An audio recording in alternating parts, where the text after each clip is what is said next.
bantuan subsidi pupuk itu diganti dengan uang. Jadi jenengan tidak mendapatkan alokasi pupuk bersubsidi, ning jenengan dikai duit kan gitu pupuk. Jadi kayak BLT. Terus terang saya nggak setuju. Kenapa? Yang pertama, nanti pasti ada perebutan antara pemilik dengan penggarap. Duitnya kan mlebu dengan pemilik kan dengan penggarap. Penggarap pemilik ya. Oke, sekarang dibeli ke pemilik dulu, dikasihkan ke pemilik. Yang garap, lihat tuh pupuk nang duitnya sapa? Duitnya dewe. Kalau lipat kan, pupuk subsidi dengan non subsidi kan kurang lebih 3 kali lipat. Kalau uangnya dicekel karo sing duwe, gitu. Lemahnya digarap wong liya, nggak mungkin orang sing garapnya iki duite iki ngono. Iku wese, itu mungkin. Aku ya butuh. Sekarang butuh.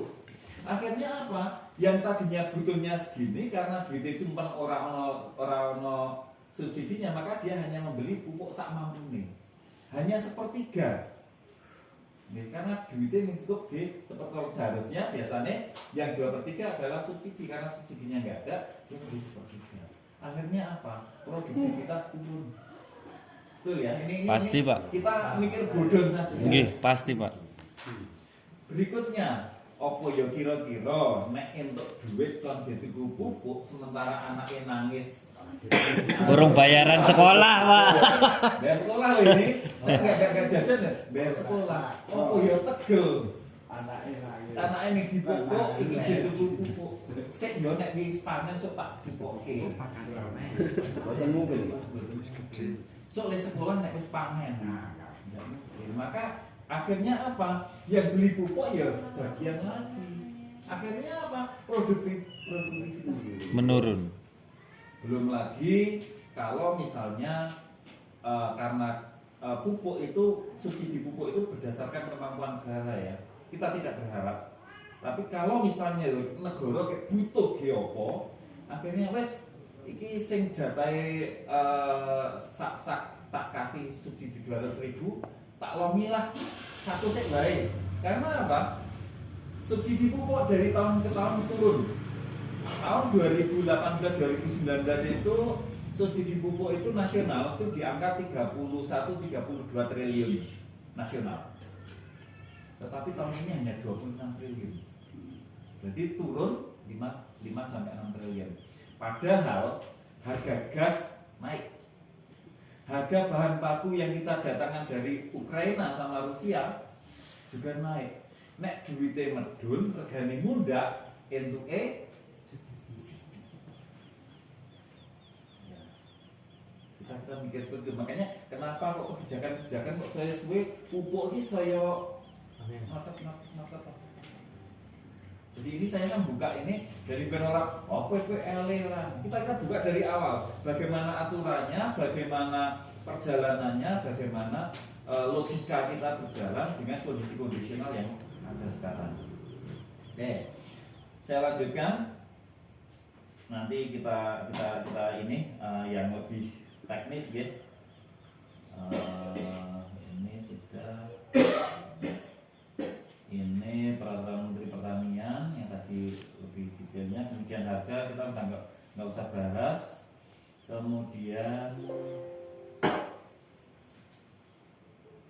nah kembali ke sini mawon. Nah, apa yang bisa kita lakukan sebenarnya? Tadi sudah saya sampaikan, memang kita harus dipaksa. Ini orang-orang yang lagi dipaksa agar kita itu berkreatif untuk mengantisipasi kemudian mensikapi kondisi-kondisi yang ada ini. Nah, oh iya, ada yang belum saya bahas tadi. Ini kan orang-orang tembakau gitu. Nah, yang di tembakau, yaitu tadi tembakau tidak mendapatkan pupuk bersubsidi karena dasarnya ada di Permentan nomor 10 tahun 2002. Permentan nomor 10 tahun 2022 mengacu kepada rekomendasi Panja 4 DPR RI. DPR mengacunya kepada mana? Kepada peraturan presiden yang disampaikan tadi bahwa di situ nggak ada ngobrol lah sini. Tidak ada tembakau sebagai atau rokok sebagai sebagai ini sebagai bahan yang penting.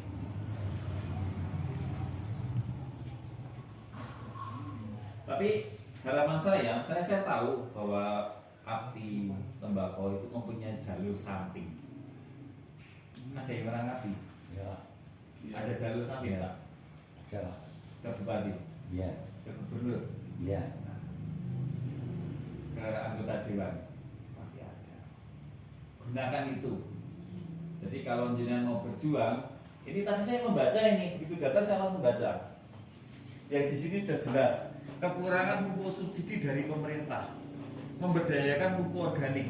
Oke, bagus pupuk organik. Tapi apakah dengan pupuk organik ini kita beralih ke tembakau organik? Apakah ini menyelesaikan masalah?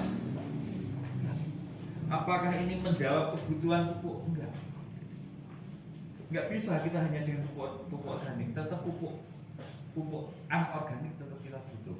Maka satu-satunya jalan yang bukan satu-satunya jalan, salah satu jalan yang pertama adalah mengefektifkan pupuk. Tadi saya sudah sedikit cerita, bisa kita dengan pupuk yang sedikit tapi kita maksimalkan.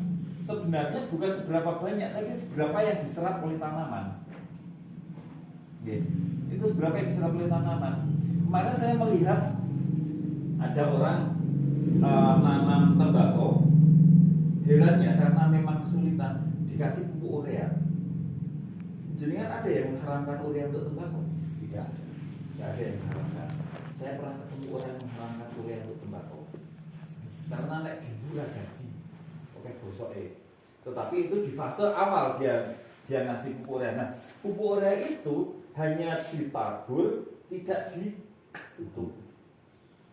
Konon katanya loh kok gini, ya Pak nanti 1-2 hari baru digebrus, diawul.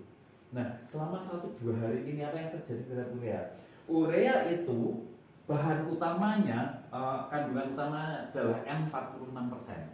Nitrogen 46%. Dari mana nitrogen? Saya pernah main ke Petrokimia Gresik, ternyata dia mengambil dari udara bebas.